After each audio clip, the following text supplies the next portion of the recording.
మన గ్రామాల్లో ఊరి నడిబొడ్డున బొడ్రాయి ఉంటుంది. దాన్ని బొడ్రాయి అని ఎందుకు పిలుస్తారు, దాని వెనుక ఉన్న చరిత్ర ఏంటి, ఇప్పుడు ఈ వీడియోలో తెలుసుకుందాం. అయితే మీ ఊర్లో బొడ్రాయి ఉందా, ఉంటే ఏమని పిలుస్తారు కింద కామెంట్ లో చెప్పండి. బొడ్రాయి మన గ్రామాలకు గుండెకాయ లాంటిది. ప్రతి గ్రామానికి ఒక బొడ్రాయి ఉంటుంది. గ్రామం నిర్మాణ సమయంలో పొలిమేరలను నిర్ణయించిన తర్వాత ఆ మొత్తం వైశాల్యానికి మధ్య భాగంలో ఈ బొడ్డురాయిని శాస్త్రోక్తకంగా ప్రతిష్ఠిస్తారు. అయితే మానవ శరీరంలో నాభి ఎంత ముఖ్యమో గ్రామానికి ఈ బొడ్రాయి అంతే ముఖ్యం.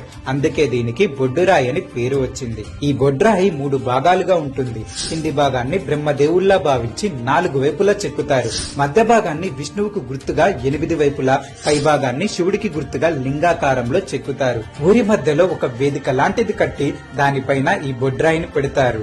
అయితే దీన్ని పెట్టక ముందు ఒక ముఖ్యమైన పని చేస్తారు. బొడ్రాయి కింద ఊరిని కాపాడే 8 దేవతలకు ముఖ్యమైన శీతలాదేవి అమ్మవారి యంత్రాన్ని పెడతారు. అలాగే అన్ని దిక్కుల సర్వతోభద్ర యంత్రాన్ని కూడా భక్తిగా పెడతారు. ఇదంతా ఊరికి ఎలాంటి ఆపద రాకుండా కాపాడుతుందని నమ్ముతారు. బొడ్రాయిని పెట్టడం, పూజలు చేయటం ఒక్కో ప్రాంతంలో ఒక్కోలా ఉంటుంది. కొన్ని ఊర్లలో బొడ్రాయిని మాత్రమే పెడితే మరికొన్ని చోట్ల ఊరి దేవతలను కూడా కలిపి పూజిస్తారు. ఏదేమైనా దీని వెనుక ఉన్న ముఖ్య ఉద్దేశం ఒక్కటే, ఊరి ప్రజలు బాగుండాలని. చూశారు కదా, బొడ్రాయి అంటే కేవలం రాయి కాదు, మన ఊరికి ఒక ప్రత్యేక గుర్తు. ఇది మన గొప్ప సంప్రదాయాలను, నమ్మకాలను తెలియజేస్తుంది.